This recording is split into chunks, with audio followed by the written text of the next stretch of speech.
Welcome to the December 11th, 2025 meeting of the Elkhart City Board of Zoning Appeals. Video comments will only be taken on WebEx. You cannot comment on Facebook. You can watch only. If you're on video, please mute your mic when not speaking. Speak up and identify yourself before you begin to speak.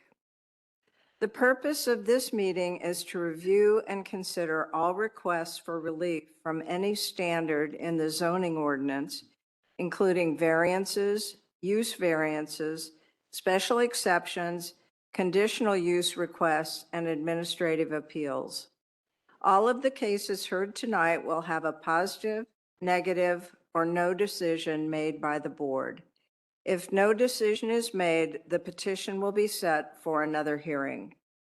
If a decision is made that you disagree with, either as the petitioner or an interested party, you must file for an appeal of the board's decision no later than 30 days after the decision is made in an appropriate court. If you think you may potentially want to appeal a decision of this board, you must give this board a written appearance before the hearing. If you are here in person, a sign-in sheet is provided which will act as an appearance. You should sign the sheet if you want to speak, but also if you do not wish to speak but might want to appeal our decision. If you are appearing by WebEx or Facebook, please put your name and address in the comments section. A written petition that is set for hearing tonight satisfies that requirement for the petitioner. If you file your appeal later than 30 days after the decision of the board or give no written appearance tonight, you may not appeal the board's decision. Because the rules on appeal are statutory and specific on what you can do, the board highly suggests you seek legal advice. If you are the petitioner, in addition to filing an appeal, you may first file a motion for rehearing within 14 days of the board's decision. When speaking, petitioner, public, and board members, make sure that you are close to the microphone when you speak.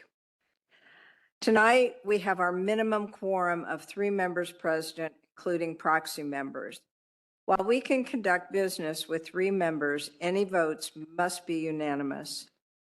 Anything less than a unanimous vote will be considered no action, and the case will be reset for next month. And we don't have any proxies tonight. With respect to the public comment portion of the meeting, public comments will be taken only on specific petitions being heard before the board. Unlike city council meetings where there is a time for anyone to comment on any issue, we do not have that at the BZA, and comments will only be taken for or against the petition before the board. At this time, we'll take the roll call. Mulvaney, Here. Lightman, Here. Avanja Rickoff, Here. At this time, we'll approve the agenda, and the first agenda we'll approve will be October 9th. Nope, And there's one, we need to move to approve the agenda. yes, what'd I say? It's got to roll through that. So I move we approve the agenda. Oh, sorry. I second, yes. All those in favor say aye. Aye. Aye. Okay.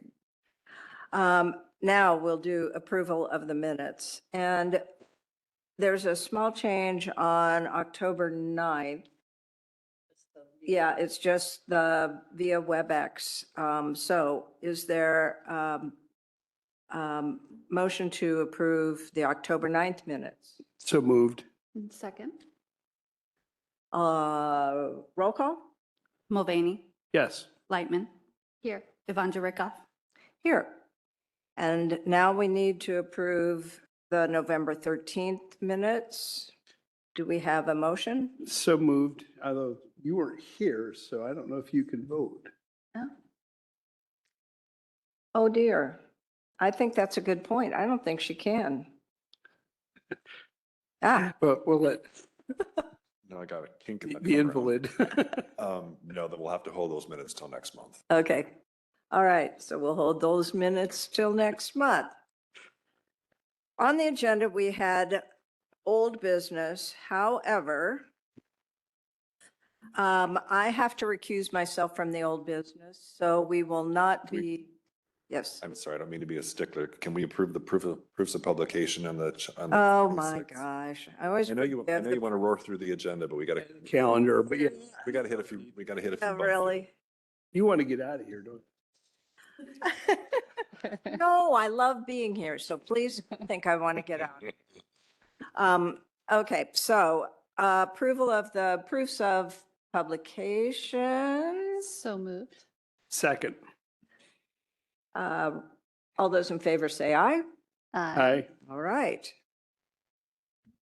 Now, And approval of the 2026 calendar. I don't have that on my. Yeah, we didn't get one, but Oh, I'm sorry, did we? I assume it's, That explains a lot then. Hold on one I second. assume it's the same as always. We will correct that. Give me just 1 second. Are we moving it from the second Thursday of the month? No, I'm just moving up to give you a new. Oh, thank you. Okay.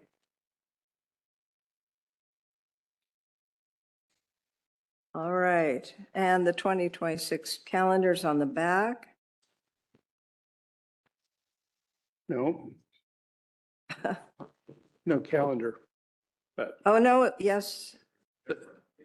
there's no calendar, but Oh, there's That's no the- calendar and we, Oh, you don't have the calendar in your packet. and we No. still have. I mean, we assume it's the same dates. Yeah, they need to, change the masthead. The calendar is the same. The rhythm of the meetings are the same. So you have the file by date and the meeting date approximately 5 weeks after one or the other. I apologize. That did not get included in your packet. Right. I move we approve the calendar as submitted. And I second that. All those in favor say aye. Aye. Aye. So moved. All right, now then, is there anything else? No, it's just, it's the end of the year. We're all ready for Christmas. Okay, For old business will remain on the table. yes, old business will remain on the table. And we will go to new business, 25 BZA 25.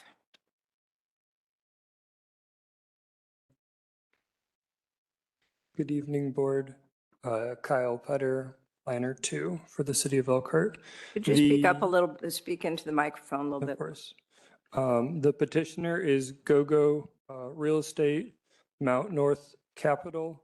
The site location is 1112 South Second Street.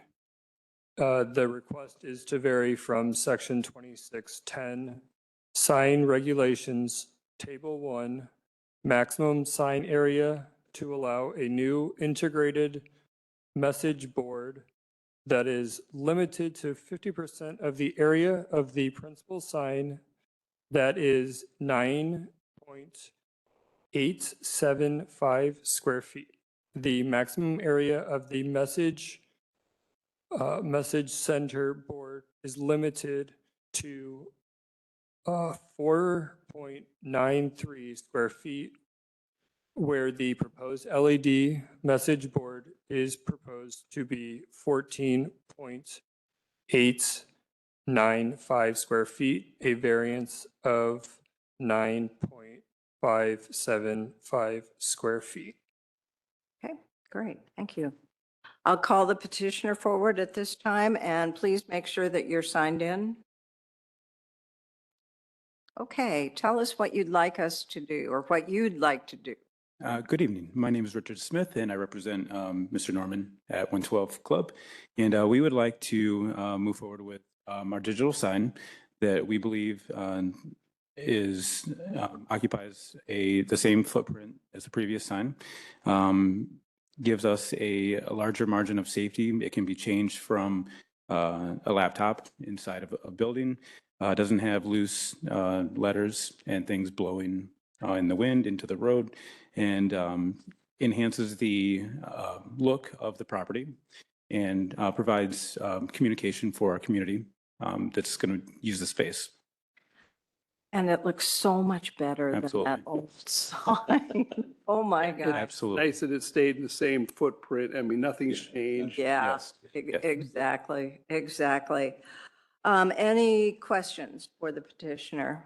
Now, you're aware of the conditions that they've recommended, which are consistent with the new regulations for LED signs and stuff. You have no problem with those conditions? Correct. Yes, we'll Okay. follow. There's nothing new in there. They're the same that we always do for these types of signs. Great. Okay. If there's no questions from the board, then thank you. You may have a seat.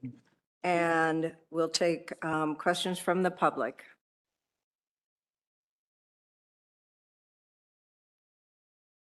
Okay.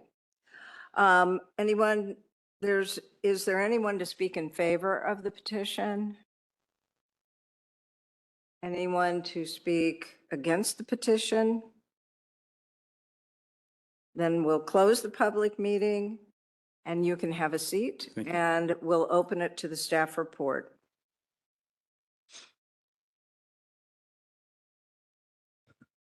The petitioner is requesting a developmental variance to vary from the requirements found in section 26.10.d, table 1, maximum sign area in square footage to allow for the installation of a EMC sign and to increase the allowable space for signage. The subject property is occupied by the Elkhart 112 Club and is requiring a proposed EMC sign to display current programs and events at the building for the public. The request comes to us based on a complaint and a investigation by zoning staff starting in 2025 that observed a new sign at the location after the previous changeable message board sign was altered with a new electronic sign. The sign contractor installed the sign without first obtaining a permit. Because no permits were sought prior to the installation, this action prevented staff from revisiting the sign requirements for the project and alerting them of the need of a variance. Staff recommends approval of the requested variance subject to the recommended conditions that have been placed on other electronic message center signs, EMC, by the Board of Zoning Appeals approval. Recommendations. Staff recommends approval of the developmental variance to vary from the requirements found in section 26.10.d, table 1, maximum sign area in square footage, based on the following finding of facts. Number 1, the approval will not be injurious to the public health, safety, morals, or general welfare of the community because the conversion to a digital LED face will not be injurious so long as the recommended conditions are met. Number 2, the use and value of the area adjoining to the property will not be affected in a substantial adverse manner because the conversion to a digital LED face, if properly dimmed, can result in less light transmitted into adjoining properties. Number 3, granting the variance would be consistent with the intent and purpose of this ordinance because a small measure of relief when uniquely warranted. Number 4, special conditions and circumstances do exist which are particular to the land involved, which are not applicable to other land or structures in the same district as the sign is pre-existing and without board action, the replacement would not be a legal sign. Number 5, the strict application of the terms of this ordinance will not result in practical difficulties in the use of the property because the current sign is non-conforming and without board action, the replacement would not be possible. Number 6, the special conditions and circumstances does result from a action or inaction by the applicant. Number 7, the property does not lie within a designated flood hazard area. Conditions. If the board chooses to approve the requested development variance, staff recommends that the following conditions be placed upon the approval. Number 1, movement including video, flash, and scrolling is prohibited. Number 2, message sequencing where content on one message is related to the content of the next message is prohibited. Number 3, the minimum time duration of each message shall be 20 seconds. Number 4, the sign must be equipped with a sensor and programmed to automatically dim in response to changes in ambient light. Number 5, the maximum brightness shall not exceed 3/10 foot candle over the light levels. Number 6, the light shall not exceed 1/10 as measured at the property line. Number 7, the sign must either stay fixed on one message or go blank if there is a malfunction that would not permit the sign meeting the above conditions. And number 8, no sign message may depict or close approximate official traffic control signage. There was 28 letters mailed out and no responses. Great. Thank you. Any questions from the board? Nope. Okay. Then at this point, let's call for a motion.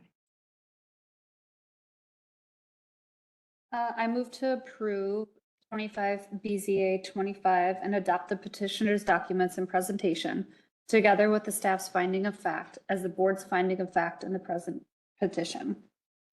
And adopt the conditions stated. Is there a second? Second. Roll call? Mulvaney, Yes. Lightman, Yes. Evangelista Rickoff, Yes. All right. So you've got yourself a sign. Good luck over there. Thank you. Yeah, Yeah. good luck over there.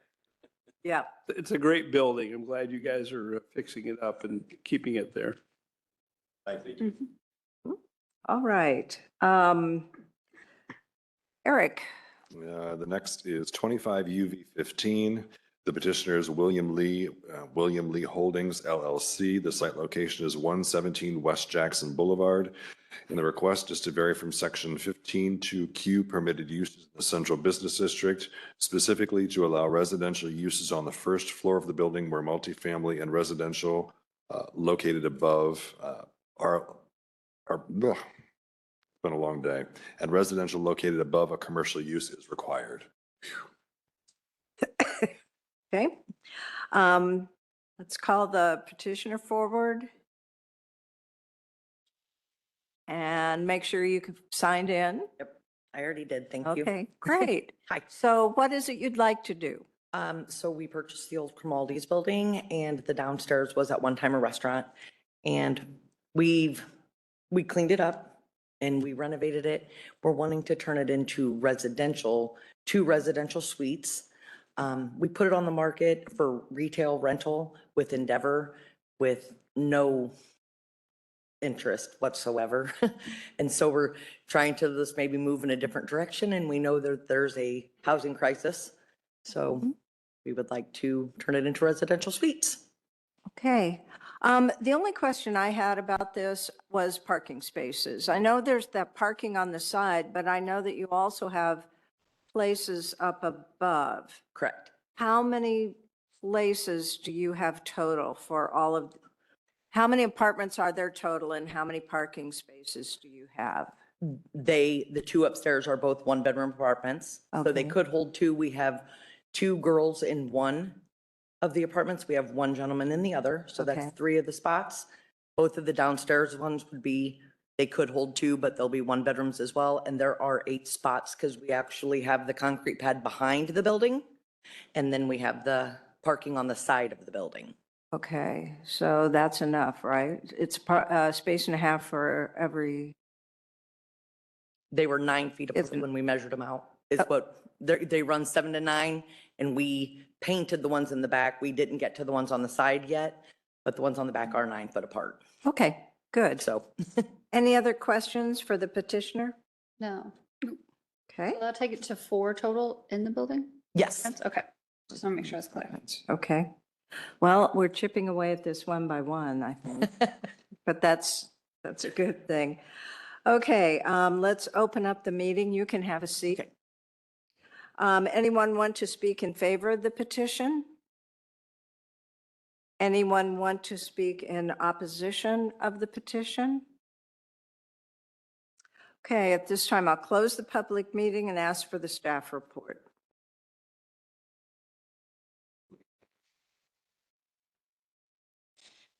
The petitioner is requesting a use variance to allow the property at 117 West Jackson Boulevard, at West Jackson and South Second Street to allow residential dwelling units on the first floor of an existing mixed-use building to vary from section 15 2Q permitted uses in the CBD Central Business District to allow for residential dwelling units on the first floor of a mixed-use commercial building. This request comes to us as the petitioner is looking to build residential units on the first floor of an existing commercial building, which has residential space on the second floor currently. The new residential units will be on the first floor fronting West Jackson. Based on assessor records, the building was built around 1860 with 2 levels with about 2,440 square feet on the first and again 2,440 on the second. The building was originally used as a house, but then converted into a funeral home with living quarters used by staff on the upper level. Over the last several decades, the site has been known as Grimaldi's Restaurant and Lounge, which closed in November 2023. The building was then renovated with the intent of renting out the lower half for rental or commercial space. Over the last 6 months of having the space available for rent, little interest has occurred for potential retail or commercial space. Staff conducted a site visit of 117 West Jackson with the property owner on October 21, 2025 to discuss the conversion of the first floor to residential. The building has been recently remodeled and the interior updated. It was during this meeting that staff made the property owner aware that a project to convert to residential would require a use variance. City of Elkhart is in the process of updating its zoning ordinance, including new uses allowed in the Central Business District. This requested use is consistent with the proposed regulations found in the anticipated UDO. This request will allow the property to be redeveloped and continue to chip away at the shortage of housing in our community and downtown as outlined in the Zimmerman-Volk Housing Study. The city needs housing at every level, and this request helps the city in supporting redevelopment of downtown buildings. Therefore, the staff recommends approval of the use variance based on the following findings of fact. Number 1, the approval will not be injurious to the public health, safety, morals, or general welfare of the community because the building will be remodeled per all applicable building codes. Number 2, the use and value of the area adjacent to the property will not be affected in a substantially adverse manner because the proposed development activities in vacant buildings and it is in keeping with the downtown neighborhood plan.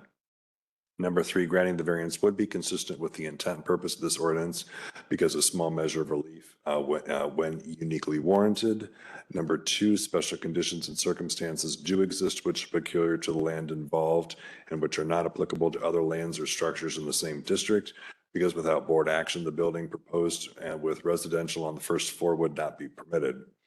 Number 5, the strict application of terms of this ordinance will result in practical difficulties in the use of the property because viable downtown structures would remain vacant and not developing a permitted CBD use would not provide the activation of the street and not be in keeping with the downtown neighborhood plan. Number 6, the special conditions and circumstances do not result from any action or inaction by the applicant as the project is being developed in keeping with the downtown neighborhood plan. Number 7, the property does not lie within a designated flood hazard area. There were 22 letters sent, 0 returned. Okay. Any questions for staff? Nope. Okay, very good. Then I call for a motion. I move to approve use variance 25 UV 15 and adopt the petitioner's documents and presentation together with the staff's findings of fact as the board's findings of fact in the present petition. And I second that. Okay, very good.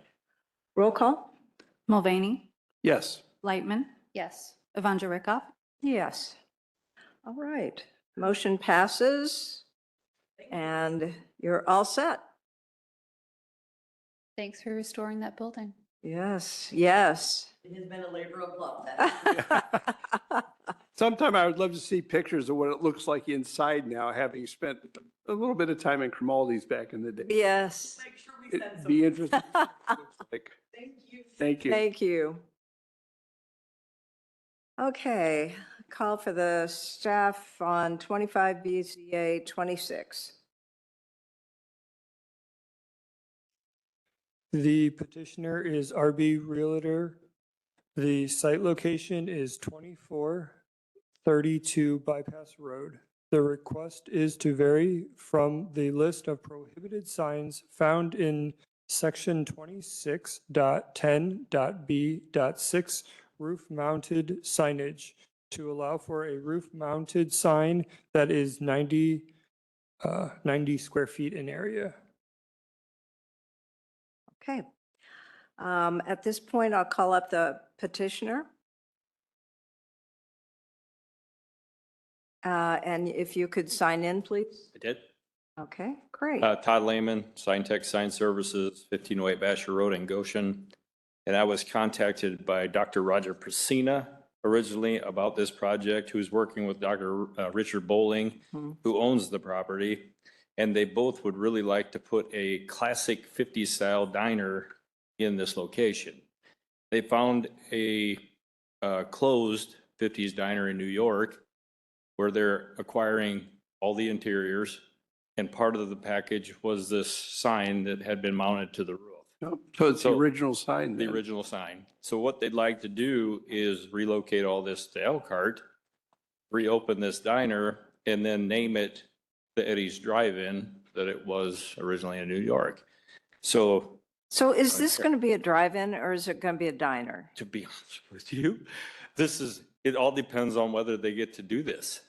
If they can't put the sign on the roof, then they're going to walk away from some of the aspects that they've been leaning towards. It all revolves around whether I can get a variance for this sign to go on a roof. Okay. Okay, any questions? I just want to make sure the hops have, roller skates when they come out to the car. No, It right? is really, I've been doing this for 40 years. It's a stainless steel neon sign. We don't do this stuff anymore. So it would be really kind of cool to see it saved Yeah, in I my, think think that's there's- very keeping in character of what you're trying to do. Yeah, Diner, yeah. So, and I think that there will be a lot of stainless steel that would be inside as well because that's what they did in the day. Yeah. So. Yeah. Okay. No more questions from the board? All right. Nope. Thank you. At this time, I open up anyone to speak in favor of the petition? To speak against the petition? Okay, I will close the public meeting and ask for the staff report.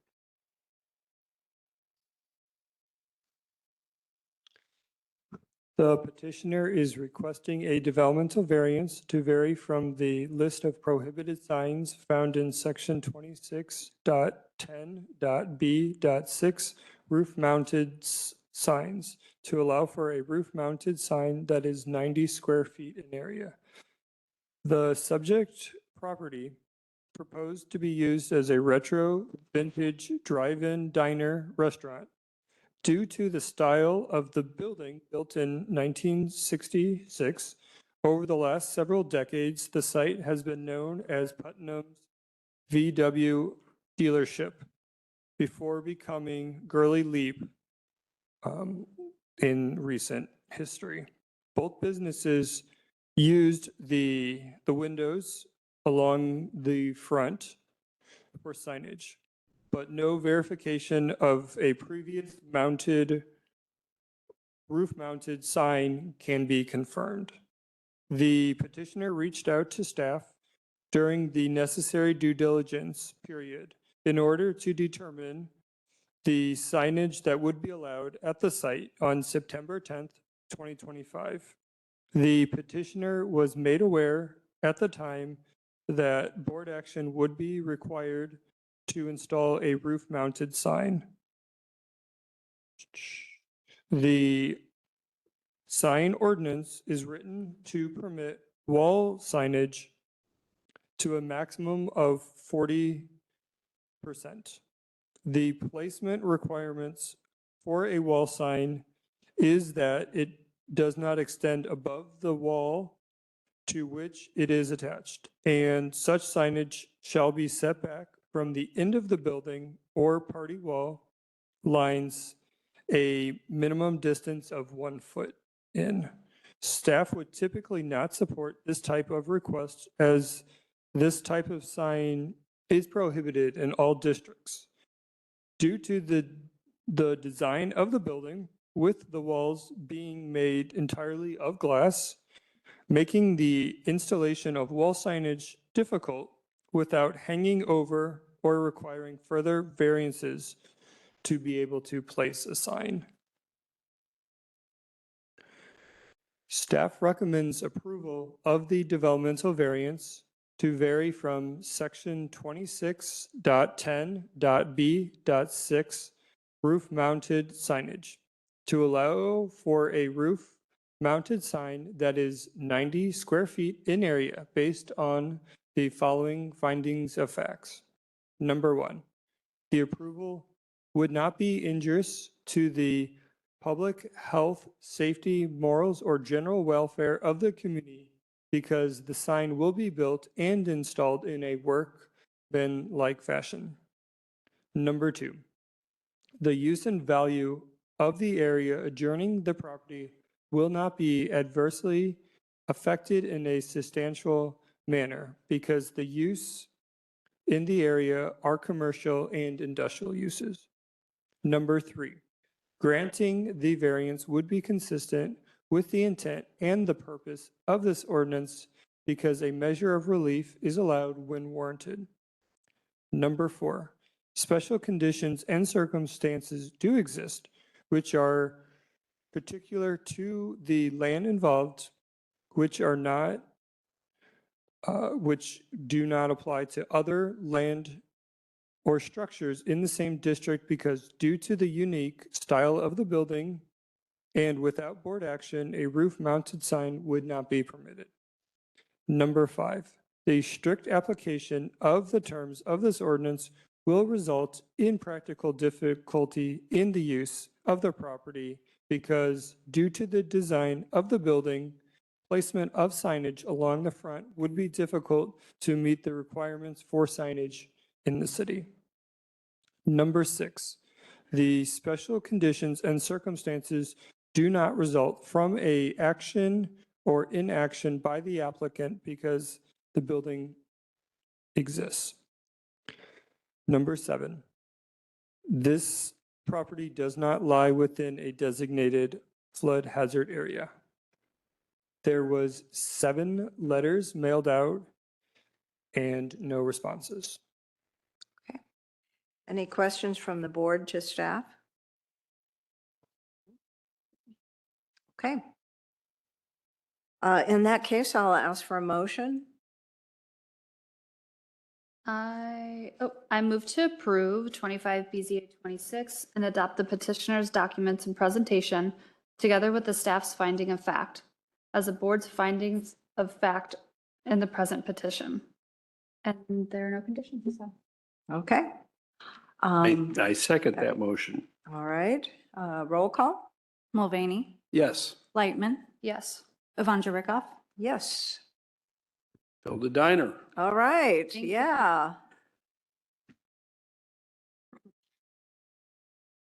Okay. The last item on the agenda is 25 BZA 27. The petitioner is Heartland Recreational Vehicles LLC. The site location is 2831 Dexter Drive. The request is, there are several. The first is to vary from section 13.2T, which permits outside storage of liquids or gases in one or more tanks where the total volume of the tanks does not exceed 2,000 gallons, to allow for two 11,000-gallon tanks, a variance of 20,000 gallons. The second is to also vary from section 26.7C7B, which requires all parking areas and drives from commercial, manufacturing, institutional, and residential uses be paved with concrete, asphalt, or decorative concrete, brick, or asphalt pavers to allow for gravel around the maintenance facility.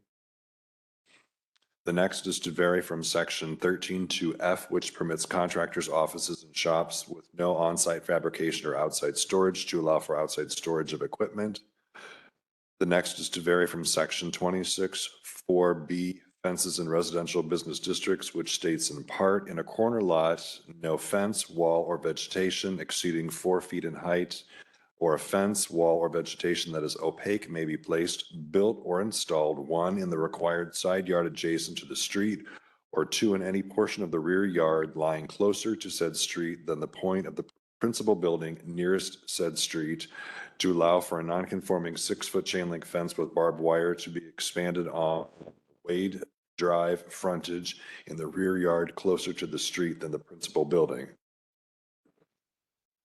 And finally, to also vary from section 26.4A1, fence requirements, general provisions, which states that no fence or wall shall be constructed or contain barbed wire, broken glass, spikes, or sharp, dangerous objects, nor be electrically charged except in manufacturing districts where barbed wire may be used at the top portion of the permitted fence or wall if located more than 7 feet above the adjacent ground level. Such permitted barbed wire shall be considered part of a fence and subject to the fence height restrictions to allow for the above mentioned chain link fence with barbed wire to be expanded in the rear yard along Wade Drive.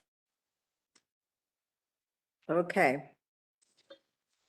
So what I think we're going to do with this is we are going to have you come up and speak to all of them. We are going to have the reading then, the staff reading, read all of it. And then we are going to vote individually on each one. So does that make sense to you all? Okay, all right. So if the petitioner can come forward and tell us what you'd like us to do in all of the different areas.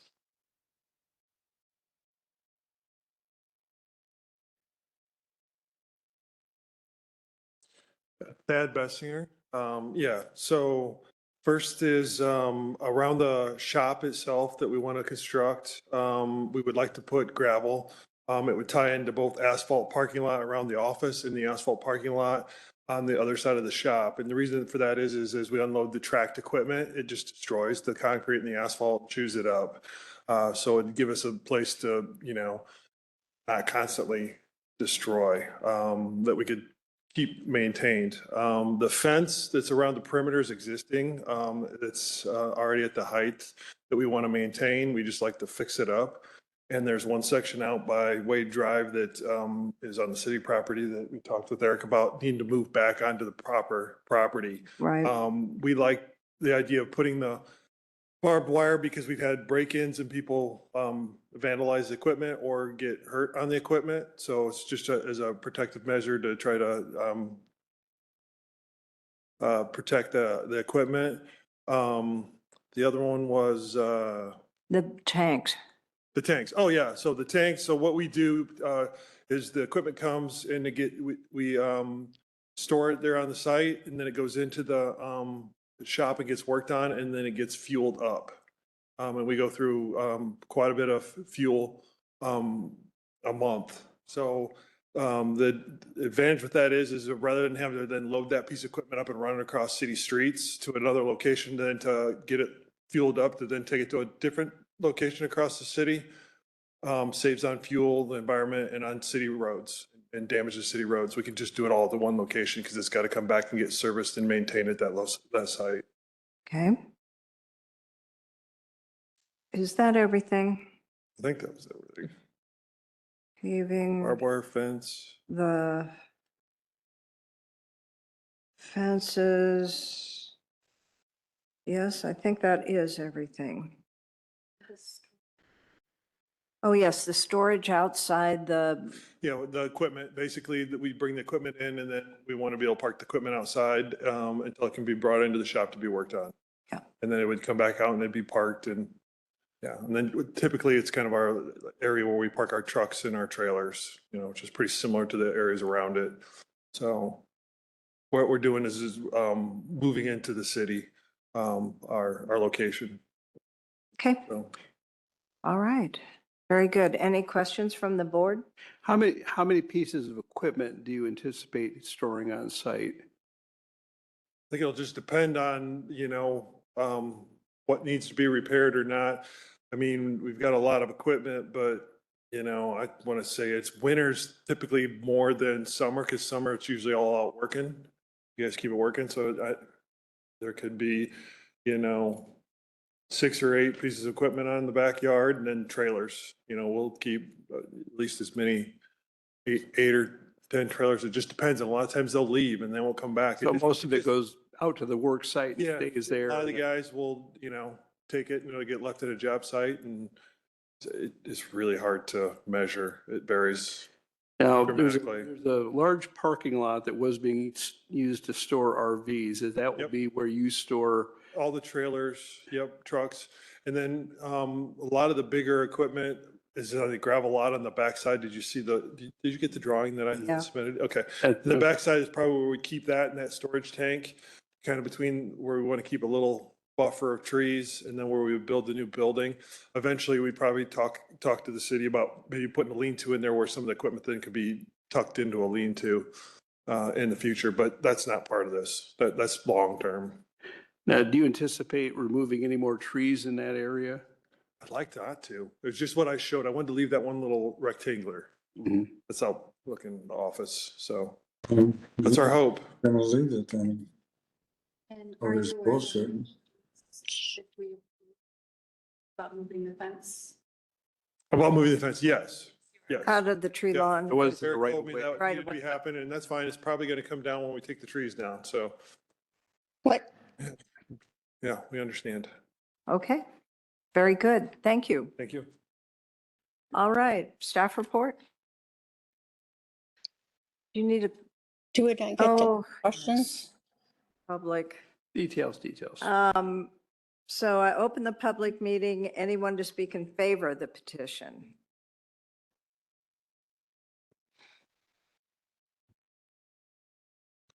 Ryan White, Pinnacle Properties. I'm a commercial real estate broker in Elkhart for the last 22 years. Let's see here. This transaction is contingent on getting this variance. Our company's been tasked with selling the Heartland campus for Thor Industries, and we've had really good activity and been very successful in selling all the manufacturing facilities. They all sold within a matter of months. This office building, which is the former Heartland corporate headquarters, it's a beautiful office building and has had very little activity. as you can imagine. Former coachman is, Former coachman, and yeah, and then Heartland Yeah. after that. Oh. And and they redid it when it was Heartland, and it's really is one of the best office buildings I've seen in the area. But the office market nationally, regionally, and in Elkhart is very bad, and we just don't get a lot of users like C&E that are looking for that much office space. So like we're thrilled that somebody from Elkhart that wants to stay in Elkhart is looking at the property and looking to keep the jobs here in the state, let alone in Elkhart. So, and speaking to the technical things they're looking for, that whole park has barbed wire fence throughout the park. There's tanks like that throughout the rest of the park. I understand that the zoning is different here than it is within the M1 zoning, but it goes with the rest of what's in that area there. So, it'd be great to see C&E move in there, and it'd be a great win for Elkhart. okay. Right, thank you. Mhm. Anyone to speak in opposition to the petition? my Okay, name is now it's- Beth Van Oh. Galen. Can you hear me? Nope. Yeah, I don't know if she's trying to get on or not. Yeah, can you hear me? Beth, are you looking to speak in opposition to this? Yes. I am. Are you on mute? Can you unmute? I unmuted. Oh, okay. There we go. Sorry about that. And we I still can't hear you. Hmm. Can, Yes. IT, can you unmute her? I'm unmuted on my end. It's going to be an issue with PTC. It's probably somewhere in the cabling that messed up the speaker on the inside. That's why. I can't hear. But somewhere in their wiring, so connected to our speakers. What are we going to do? I can hear you really good. I don't know that there's a number for her to call in. You can't hear me at all. Beth, can you hear us? Yes. We don't see you right now. There we go. There. Can we give you a phone number and you can call in to that phone number? Sure. Let me grab a pen real quick. Yeah, we can't hear a word you're saying. Okay, Yeah. one Could one you minute. give us a thumbs up if you're willing to call in? Yes, I Okay, very can. good. Here's the phone number. Okay. 574 574 315 315 9615. 9615. And I'll read it back again, 574 315 9615. Okay. Yes, and if you can then hold hold it up up the for you. phone to the, Okay, I'll call you right okay, back. if you can call that number, Beth, and then tell us. Yeah, if you can call that phone number.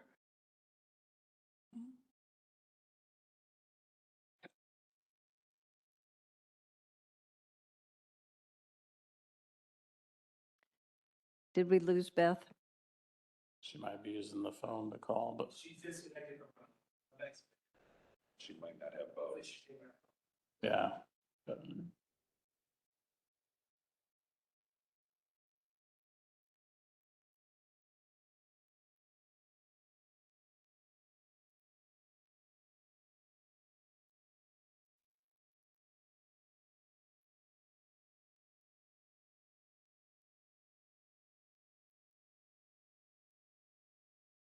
I have service. Yeah, Was there a phone number on the, oh, here we go. Hi, Beth. Hi, I'm gonna put you, go ahead. Okay, I'm gonna put you on speakerphone so everyone can hear you. Hold on one second. See if this works. All right, go ahead. Okay, we just bought the house on the other side of the fence about a year ago. And so the tree frontage, is that going to stay there in the back of the building? Yes, it is.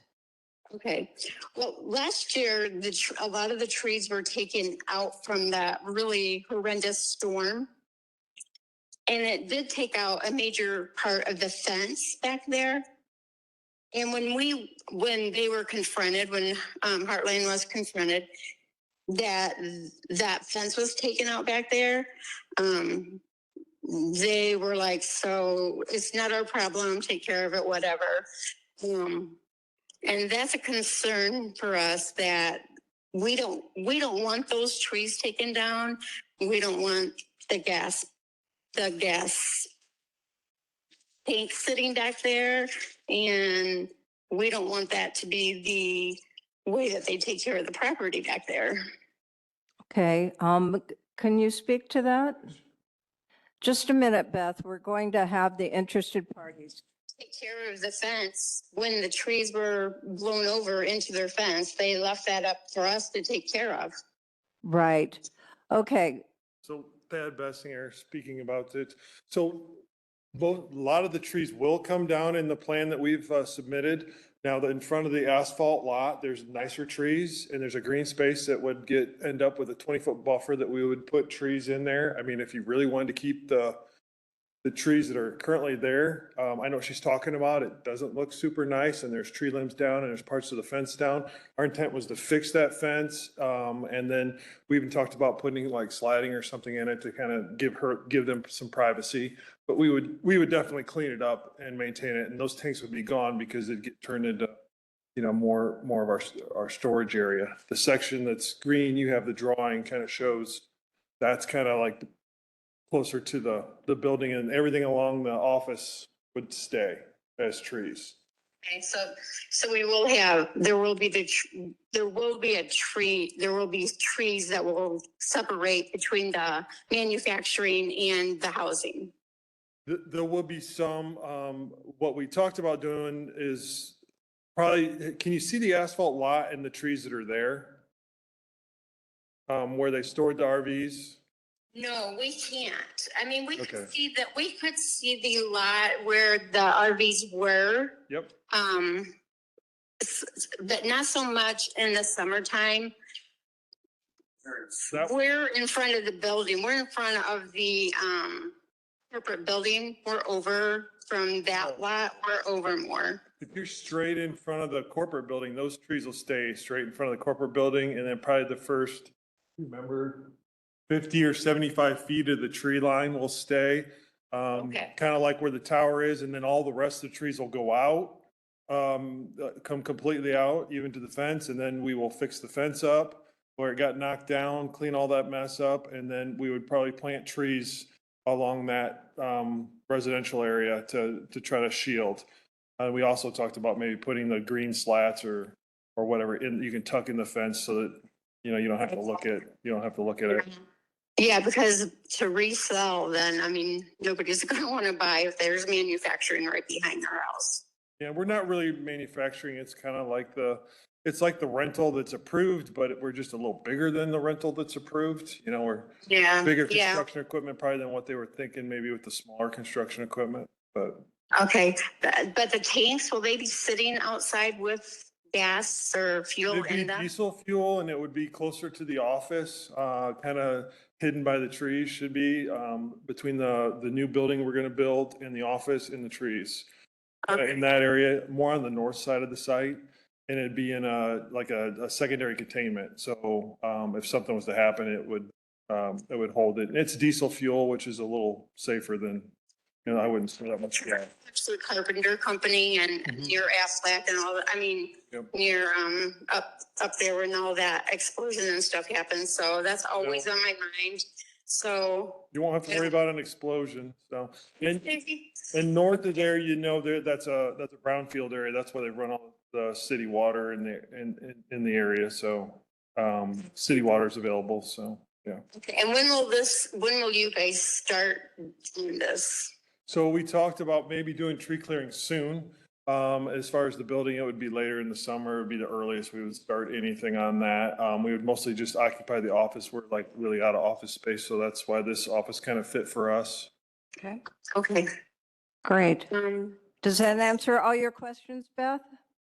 I guess so, yeah. I mean, I know I'm just a little fish, regardless, I'm gonna lose here, so, but I did have questions. Well, we pride ourselves not only taking care of our customers, but we want to be good neighbors. So you're welcome to reach out to us, and if you have concerns or you need help, or at some point you need, if are you on city water, or you on a well, or? We have, yeah, and that was another concern, is because we have a well. Yeah, and I know we had to have the phase 1 and phase 2 done, and some of that brownfield just spilled into the corner of our property. So that was one of our concerns with buying this, or the property we want to buy, so it might be worth looking at city water while you're there, but it's something we're willing to help you out as a neighbor too, if there's an issue. So, Okay, so you did have some brown, you yeah, said? it just got into the corner of the Dexter and Wade. So that's what took, so we were supposed to close in October, but because of what we found, then we've done more exploratory. It hasn't been bad, but yeah, so. Okay, Yep. yeah, we are on, we have a well, so yeah.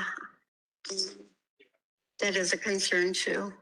Yeah, but we keep track of that. We get inspected every year by the county, and now it'll be the city, and take good care of that. And it'll be a double containment wall. We've been doing this for a long time, so. Yeah. And it's diesel fuel, so.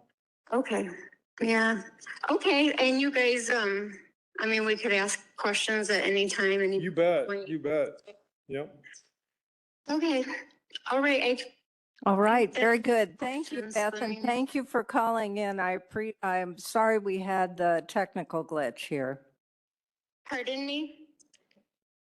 She was apologizing for the technical glitch. That's okay, it happens. I work for Bowling Vision Center and I work at home, so I have it all the time. Okay, I understand. You have my number now. If you have questions, you can call this phone number too. All right, perfect. And you're welcome to get C&E's number and. Right, I'll pass it along to you. Okay, Beth, perfect, all right. Can Thank you, so much. can she hear me? Oh, yeah, what, sorry, one more Beth, thing? for the record, can we get your name and address, please? I did send in a letter, the bottom attachment from the letter. Oh, No. One that wrote on the side that it's a mess back there and they never cleaned it up. We haven't received it yet. Could you give us your name, please? Sure, it's, Matt and Beth Van Galen. VANGALEN.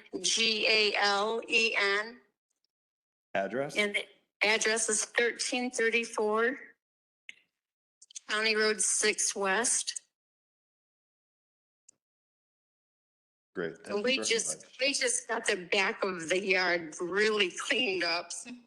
I mean, it was a hot mess when we moved in here, so that's a big concern of us, concern of ours, that what's going in behind us. Okay, thank you. Well, Beth, again, Thank we you. appreciate it. thank you, Beth. Bye. Okay.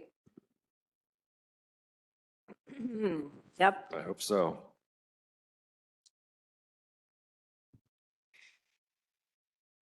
Ready? ready.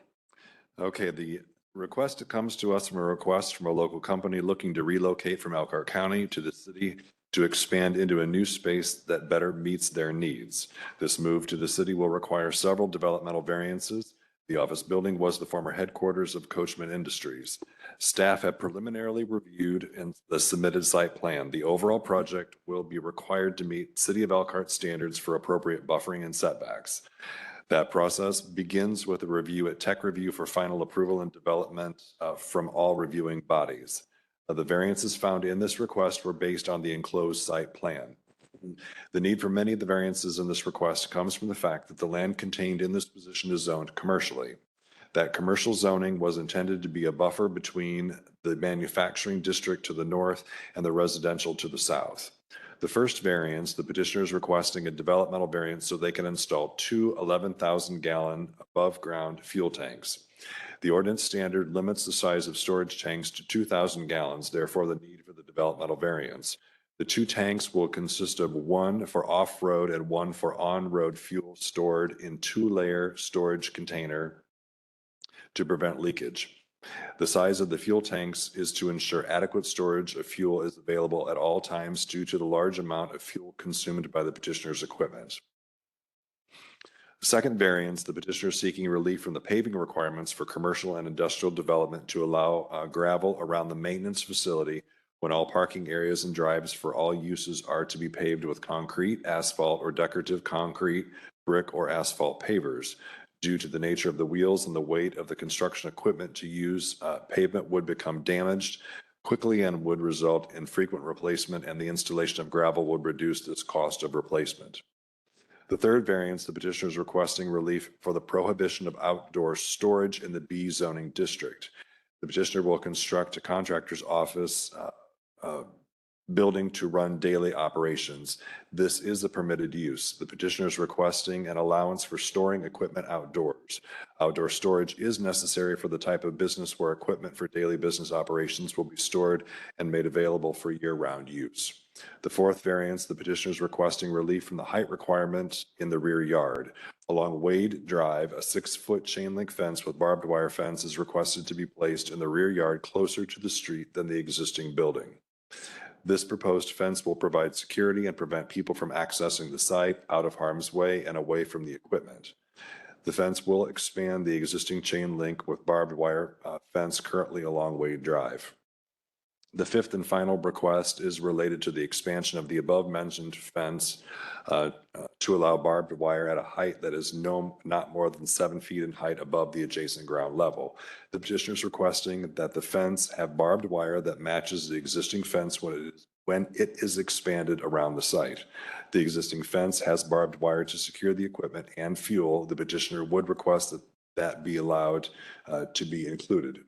Additionally, the existing fence along Wade Drive is placed within the city right-of-way and was likely installed before 2013. No permits could be located for the fence. This fence within the public right-of-way, it is within the public right-of-way and shall be required to be moved to just inside the property line. The body cannot approve and not endorse the expansion of an illegally installed fence, even if installation was unintentional. The existing fence and any new fencing will be required to be installed within the property line. On January 13, 2022, the Board of Zoning Appeals approved the use variance for the western parcel included in this request for recreational vehicle finished goods storage lot. Case number 22 UV01, vacant land on Wade Drive. This use variance will need to be revoked as the use requested is not consistent with the current development plan presented with this case. Staff will seek revocation should this request be granted. Therefore, staff recommends approval of the following developmental variances based on the following findings of fact. To vary from section 13(2)T, which permits outdoor storage of liquids or gases in one or more tanks, where the total volume of tanks does not exceed 2,000 gallons, to allow for two 11,000-gallon fuel tanks, a variance of 20,000 gallons. To also vary from section 26(7)C(7)B, which requires all parking areas and drives from commercial, manufacturing, institutional, and residential uses shall be paved with concrete, asphalt, or decorative concrete, brick, or asphalt pavers to allow for gravel around the maintenance facility. To also vary from section 13(2)F, which permits contractors' offices and shops with no on-site fabrication or outside storage to allow for outside storage of equipment. To also vary from section 26(4)B, fences in residential and business districts, which states in part in a corner lot, no fence, wall, or vegetation exceeding 4 feet in height, or a fence, wall, or vegetation that is opaque may be placed, built, or installed, 1, in the required side yard adjacent to the street, or 2, in any portion of the rear yard lying closer to said street than the point of the principal building near said street, to allow for a non-conforming 6-foot chain link fence with barbed wire to be expanded along the Wade Drive frontage in the rear yard closer to the street than the principal building. To also vary from section 26(4)A1, fence requirements, general provisions, which states that no fence or wall shall be constructed or contain barbed wire, broken glass, spikes, or sharp and dangerous objects, nor be electrically charged except in manufacturing districts where barbed wire may be used at the top portion of a permitted fence or wall if located in more than 7 feet above the adjacent ground level. Such permitted barbed wire shall be considered part of a fence and subject to the fence height restrictions to allow for the above-mentioned chain link fence with barbed wire to be expanded in the rear yard along Wade Drive. Number one, the approval should not be injurious to the public health, safety, morals, or general welfare of the community because the project will be built to all appropriate building and zoning codes. Number two, the use and value of the area adjacent to the property will not be affected in a substantially adverse manner because the storage area will be properly screened and will be reviewed at tech review to ensure proper screening of residential property. Number three, granting the variance would be consistent with the intent and purpose of this ordinance because it allows for a measure of relief when warranted as the comprehensive plan calls for this area to be developed industrially. Number four, special conditions and circumstances do exist which are peculiar to the land involved because without board action, the development as proposed would not be able to be built. Number five, the strict application of the terms of this ordinance will result in practical difficulties in the use of the property because without some measure of relief, the security needs of the facility could not be met. Number six, special conditions and circumstances do not result from any action or inaction by the applicant because the work has not started. And number seven, the property does not lie within a designated flood hazard area. If the board chooses to approve the requested variance is plural, staff recommends that the following conditions be placed upon the approval. Number one, the existing fence within the right-of-way along Wade Drive shall be relocated out of the right-of-way just inside the property line. And number two, the use variance 22 UB01 for recreational vehicle storage will be revoked. Staff will facilitate the revocation petition to the BZA for this request. Okay, And there were.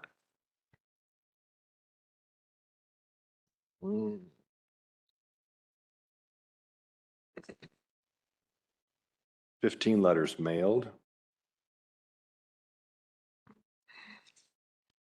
One returned not in favor, and another was a phone call not in favor from a resident at 1400 County Road 6, stated that the residential houses in the area are on well water, not city, and she would appreciate a good faith effort from the Heartland to provide yearly water testing to ensure that no fuel or contaminants are leaching into the groundwater.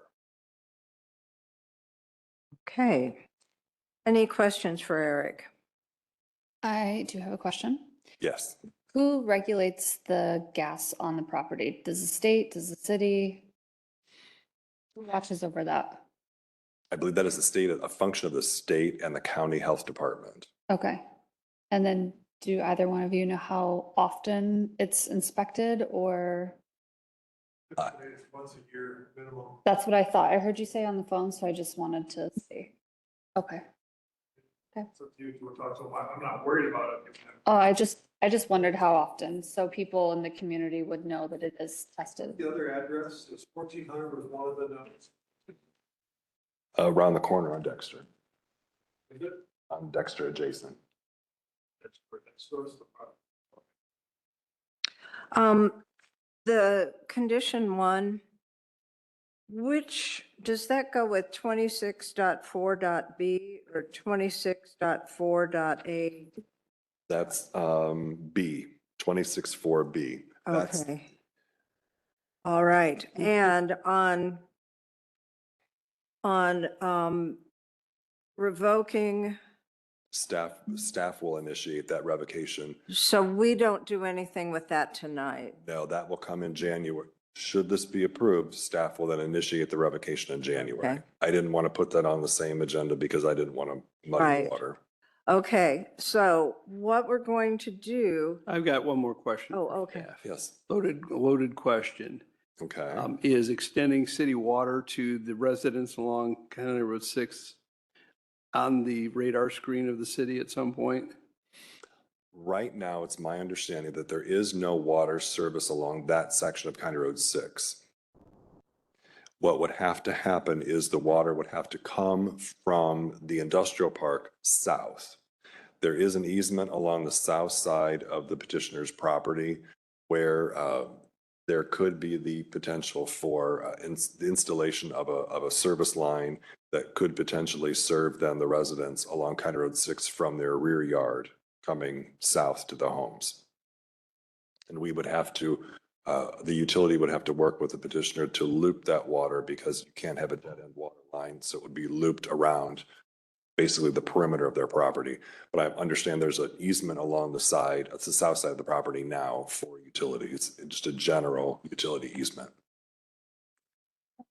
All right. Okay, so I think what we're supposed to do, since not everything, or since we have pieces, parts of 25-BZA-27, should we call them section 13.2.t and so forth on down? Yep, you can just reference each individual right from the request, and that would be the one you would make the motion on each of those. Okay, all right. So do I have a motion to vary section 13.2.t? I move to approve developmental variance 25 BZA 27 with respect to varying from section 13.2T dealing with outside storage of liquids or gases. I second that. Roll call? Mulvaney, Yes. Lightman, Yes. Evangelista Rickoff, Yes. All right, our next one. Let's go right down the list. I move to approve developmental variance 25 BZA 27 with respect to varying from section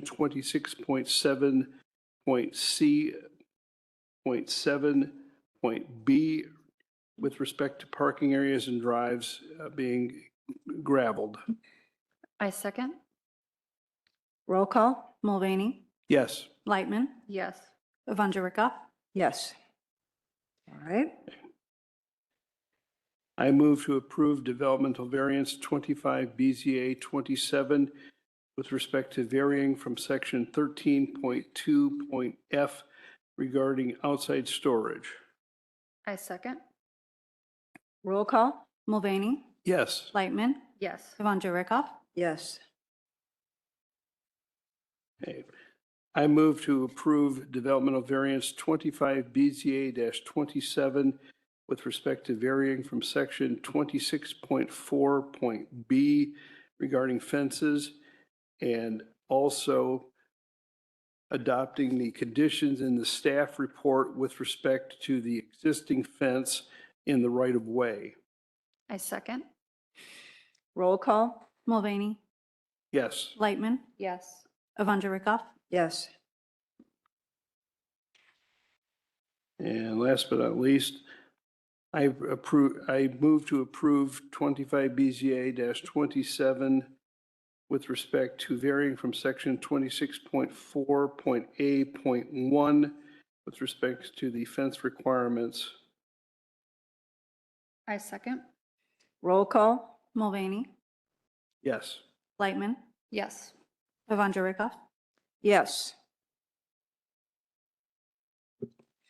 All right. I think you guys are all set. You bet, you bet. Okay, any other staff items? No, just a reminder of our training next Thursday at 2:00 in this conference room on December 18th. Okay, very good. Do I have a motion to adjourn? So moved. I second. Right, all those in favor say aye. Aye. Yes. Okay, very good. Up, okay. Great night. Thank you, everyone.